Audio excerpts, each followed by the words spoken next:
சங்கீதம் 34வது அதிகாரத்திலே 5வது வசனம் இப்படி சொல்லுகிறது, அவர்கள் அவரை நோக்கி பார்த்து பிரகாசம் அடைந்தார்கள், அவர்கள் முகங்கள் வெட்கப்படவில்லை.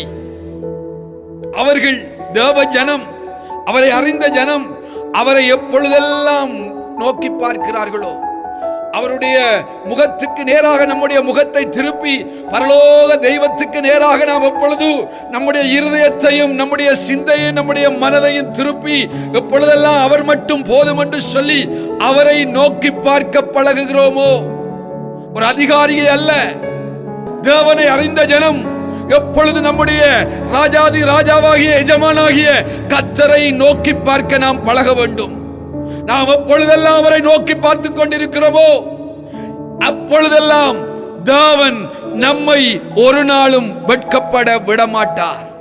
அவரை நோக்கி பார்த்து அவர்கள் பிரகாசம் அடைந்தார்கள். அவரை நாம பார்க்க பார்க்க நாம வெட்கப்பட மாட்டோம். நம்முடைய முகங்கள் எல்லாம் அவரை போல பிரகாசம் அடையும்.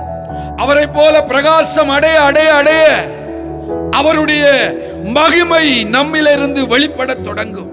அவருடைய மகிமை நம்மிலிருந்து வெளிப்பட தொடங்குகிற போது நமக்கு முன்பதாக வெட்கத்தை உண்டாக்குகிற சத்துருக்கள் அங்கே சிதறடிக்கப்படுகிறதையும் தேவனுடைய மகிமை உன்னிலிருந்து வெளிப்படுகிறதையும் நீ பார்க்க முடியும்.